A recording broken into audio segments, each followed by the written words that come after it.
Vamos a contaros qué hay detrás de la persona sobre la que más se ha escrito y hablado en la historia de la humanidad. Yeshua ben Yosef. Jesús, hijo de José, es decir, Jesús de Nazaret. Pero no vamos a hablar de él desde el punto de vista religioso. Descubriremos al Jesús histórico despojado de su faceta divina, al hombre de carne y hueso que se esconde detrás de la figura que todos conocemos como Cristo, traducción del hebreo Mesías, que significa ungido. La primera pregunta que debemos hacernos es si desde un punto de vista científico se puede demostrar su existencia. La respuesta es que sí. Sabemos que nació en tiempos de Octavio Augusto, que gobernó entre el 27 a.C. y el 14 después de Cristo, y que muere en tiempos de Tiberio, que gobernó entre el 14 y el 37 después de Cristo. Y si estamos hablando de hace más de 2000 años, ¿cómo podemos saber que Jesús de Nazaret fue real? Pues sobre todo gracias a los testimonios escritos y a la arqueología. Su existencia puede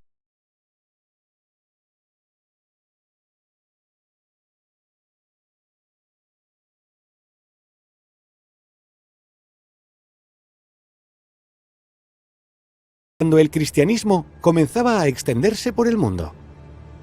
Tácito habla de él en sus anales en una crítica al gobierno de Nerón, que fue del 54 al 68 después de Cristo.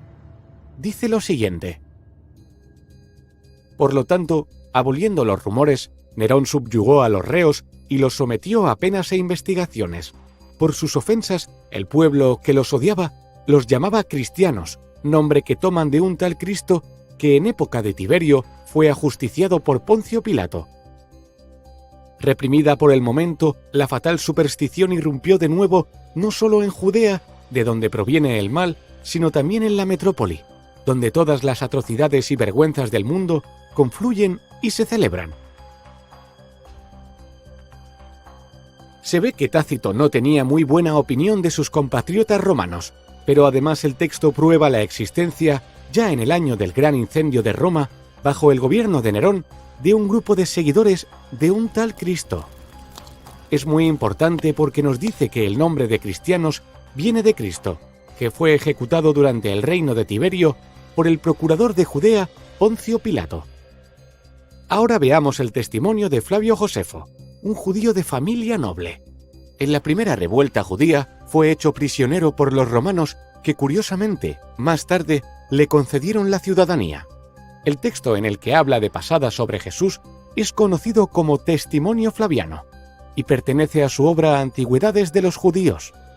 Se sabe que el Testimonio Flaviano ha sido copiado y reescrito a lo largo de los siglos y se piensa que los copistas cristianos le fueron añadiendo palabras al texto.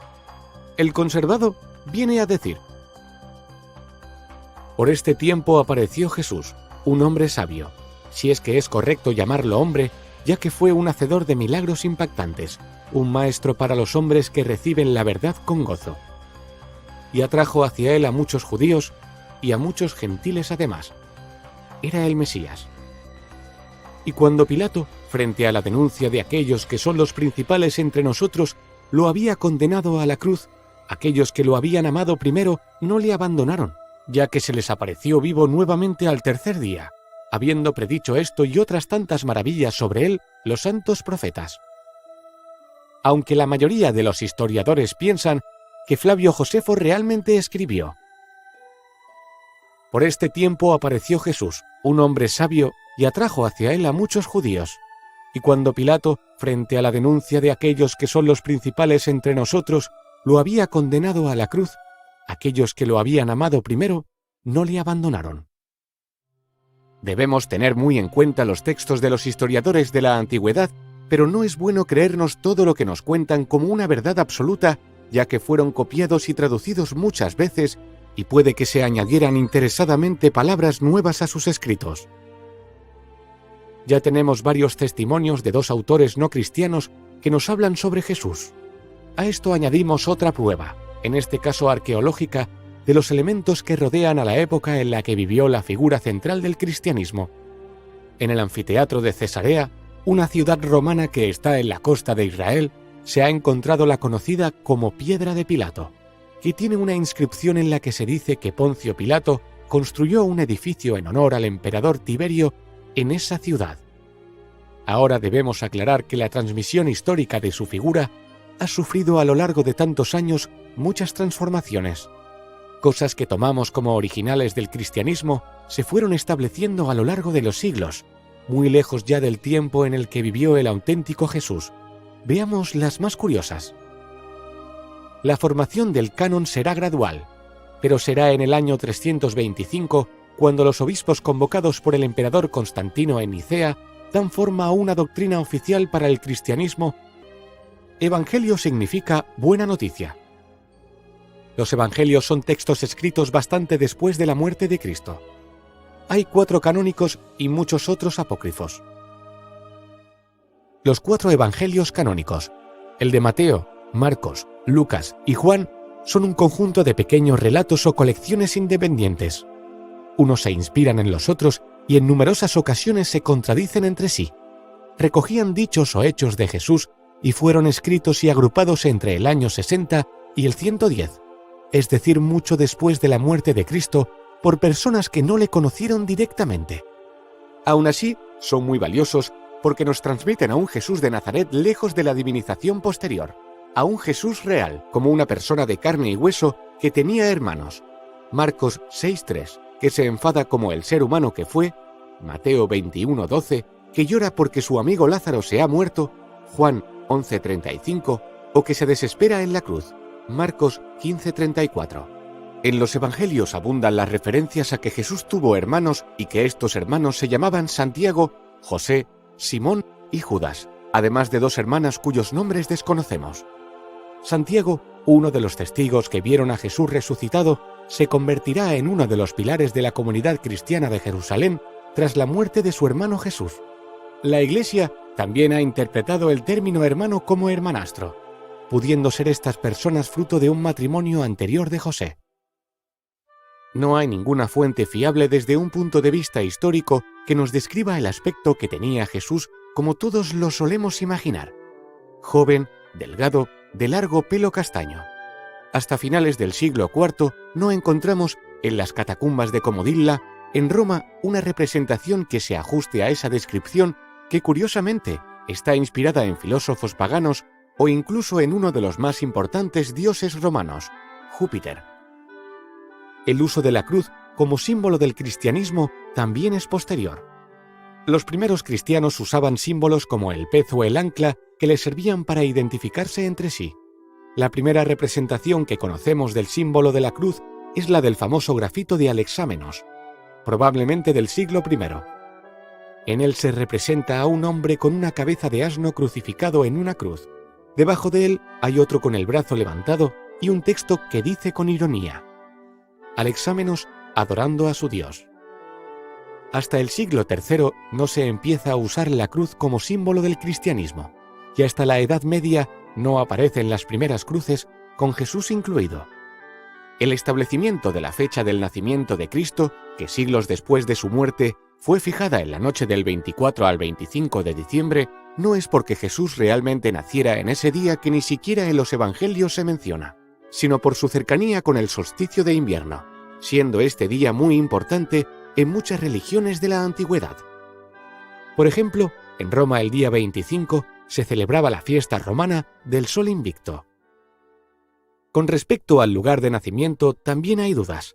La creencia popular es que Jesús, cuya familia era de la aldea de Nazaret en la región de Galilea, nació de camino a Judea en un pesebre de Belén, lugar de origen de José y del antiguo rey David. El motivo del viaje era que José, al ser natural de Belén, debía inscribirse en el censo fiscal romano del reino de Judea. Sin embargo, en esa época Judea aún era un reino cliente pero independiente de Roma, que tenía a su propio rey, Herodes.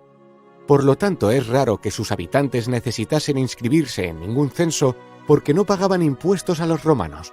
Seguramente Jesús nació en Nazaret y no en Belén, pero en 2 de los evangelios, Lucas y Mateo, se dice que nació en Belén, probablemente para ajustarlo con una vieja profecía. Otra cosa que no cuadra mucho con la arqueología es la disposición de los llamados santos lugares de Jerusalén. La mayoría fueron fijados por Helena, la madre del emperador Constantino, que es la patrona de los arqueólogos. En teoría se corresponden con los lugares en los que se desarrolla la vida y muerte de Jesús. Sin embargo, Helena no tiene en cuenta que Jerusalén había sido reformada totalmente por el emperador Adriano tras los destrozos de la Segunda Guerra Judeo-Romana, y que los lugares santos que ella creía encontrar en sus excavaciones no se correspondían en realidad con los lugares en los que originalmente se había desarrollado la vida de Jesús. Por ejemplo, el Vía Crucis. El peregrinaje actual sale de la fortaleza Antonia y se dirige hacia el Monte Calvario. Sin embargo, es muy posible que Jesús fuera juzgado en el antiguo palacio de Herodes, sede del pretorio, que se encuentra en otra zona de la ciudad, debajo del barrio armenio, siendo el itinerario hacia el Monte Calvario totalmente diferente. A veces la culpa moral de la muerte de Jesús ha recaído sobre los judíos, pero Jesús fue crucificado y eso era una condena romana habitual para la sedición y la traición, no específica para los cristianos. Los judíos y el órgano que los dirigía, el Sanedrín, no tenían el poder de condenar a muerte y, como mucho, podrían haber ordenado una lapidación. Y no es el caso.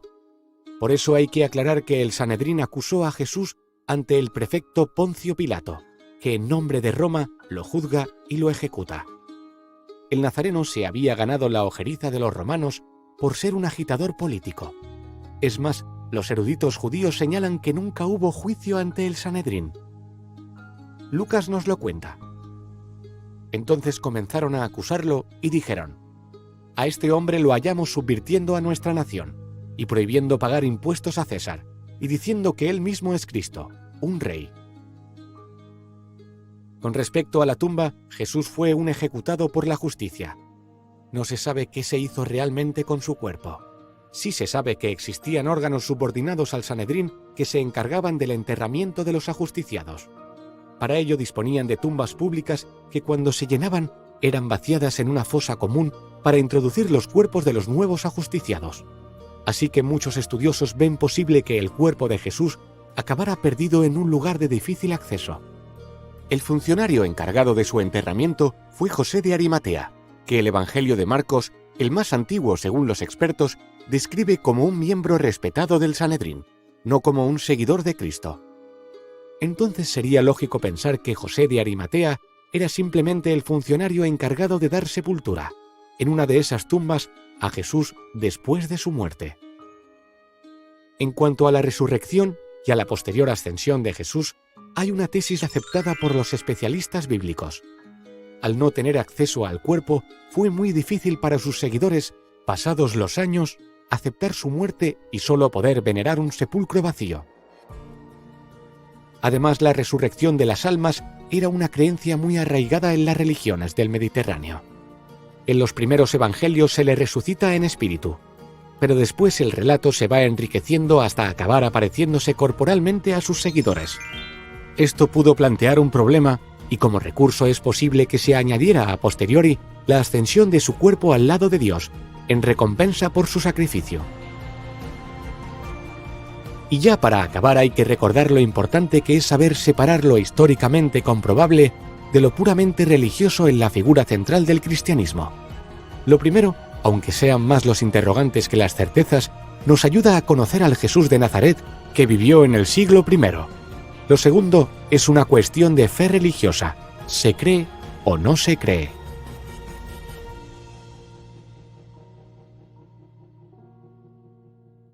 Amazing